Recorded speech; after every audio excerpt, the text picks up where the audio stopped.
پڑھنے لگے تو سب سے پہلے قرآن کریم کے آداب کا خیال کریں۔ آج کل قرآن کریم کے ادب کا خیال نہیں کیا جاتا، جس کی وجہ سے قرآن پڑھنے کی برکات نہیں ملتی۔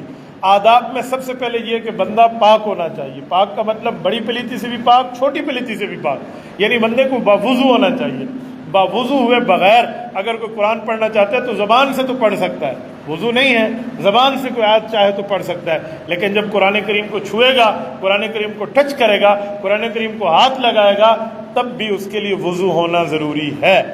اب یہ جو ہم موبائل میں قرآن کریم کو ایپ یہاں ڈاؤن لوڈ کر کے ہم پڑھتے ہیں، تو اس کے لیے بعض علماء کہتے ہیں کہ قرآن کریم کے الفاظ کے اوپر شیشہ آیا ہے تو آپ بغیر وضو کے پڑھ سکتے ہیں، لیکن میرا ذاتی نظریہ یہ ہے کہ نہیں، ادھر بھی وضو ہونا چاہیے۔ اگر ہم اس کی اجازت دے دیں کہ آپ بغیر وضو کے ایپ کھول کے قرآن پڑھنے لگ جائیں تو میرے خیال میں پھر یہ ساری دنیا کی ترتیبیں شروع ہو جائیں گی۔ لوگ جو ہے نا کیا کہتے ہیں، پھر اصلی مصحف کو بھی جو ہے نا بغیر وضو کے ہاتھ لگائیں گے۔ نہیں، اس کو وضو کے ساتھ، ادب کے ساتھ بندہ ہاتھ لگائے۔ اور پھر قرآن کریم کے لیے بہتر یہ ہے کہ جس وقت قرآن کریم کھولے پھر اسی کی طرف بندہ متوجہ ہو۔ اللہ کا قرآن سامنے کھلا ہو، بندہ دائیں بائیں باتیں کرتا پھرے، اللہ کا قرآن سامنے کھلا ہو، اس کی طرف متوجہ نہ ہو، تو یہ بدقسمتی کی بات ہے، بد نصیبی کی بات ہے۔ رب کریم کے کلام کو متوجہ ہو کر بندہ پڑھے تو اس کا اجر ہے۔ یقین مانیں، میں ایک روایت آپ کے سامنے حضرت علی المرتضیٰ رضی اللہ عنہ کی پیش کرتا ہوں۔ حضرت علی المرتضیٰ فرماتے ہیں کہ میرا جی چاہتا ہے کہ میں اللہ سے بات کروں تو میں نماز پڑھتا ہوں، کیونکہ نماز مومن اللہ تعالیٰ سے بات کر رہا ہوتا ہے۔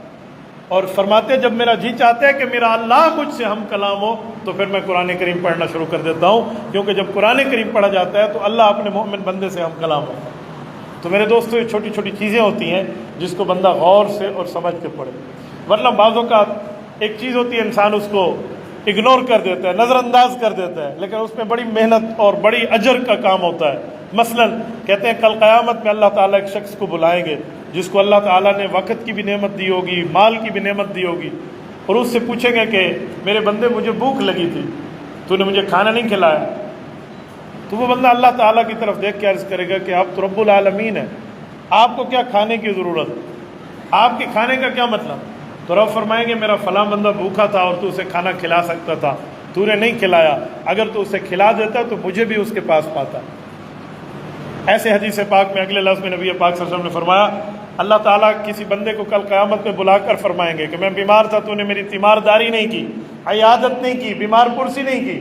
وہ کہے گا کیف اعودک وانت رب العالمین، میرے اللہ میں آپ کی بیمار پرسی کرتا، آپ تو اللہ تعالیٰ کائنات کے پالنے والے ہیں۔ تو رب فرمائیں گے ان عبدی فلانا مرض، میرا فلاں بندہ بیمار تھا، جی ہاں یا اللہ وہ بیمار تھا، تو اس کی بیمار پرسی پہ جاتا تو مجھے بھی وہاں پاتا۔ اب دیکھو کتنی چھوٹی سی چیز ہے لیکن اس پہ اجر کتنا، کتنا چھوٹا سا معاملہ ہے لیکن اس پہ اجر کتنا ہے۔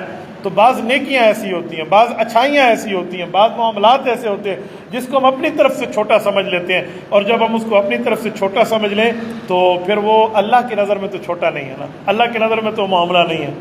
حدیث پاک میں ہے، فرمایا کچھ لوگ دنیا میں ایسے ہوتے ہیں جو دنیا میں گمنام ہوتے ہیں لیکن آسمانوں پہ ان کے چرچے ہو رہے ہوتے ہیں، اور کچھ وہ ہوتے ہیں جو دنیا میں بڑے نام کماتے ہیں، ان کے نام کا ڈنکا بج رہا ہوتا ہے، لیکن فرشتوں کے ہاں آسمانوں میں وہ غیر معروف اور اجنبی ہوتے ہیں، انہیں کوئی نہیں پہچانا جاتا۔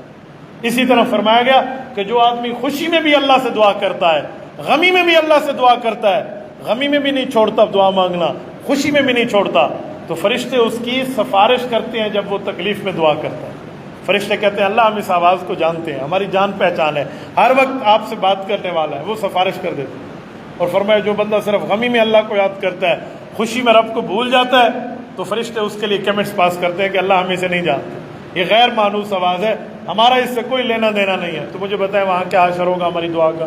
تو اس لیے چھوٹی چھوٹی چیزیں ہوتی ہیں، ان آداب کا خیال رکھا جاتا ہے، ان معاملات کو سامنے رکھا جاتا ہے۔ جب ان کو سامنے رکھیں تو اللہ رب العزت کیا سے کیا مرتبہ عطا فرمائیں گے۔ تو قرآن کریم کی عظمت کے حوالے سے چند باتیں میں نے کی۔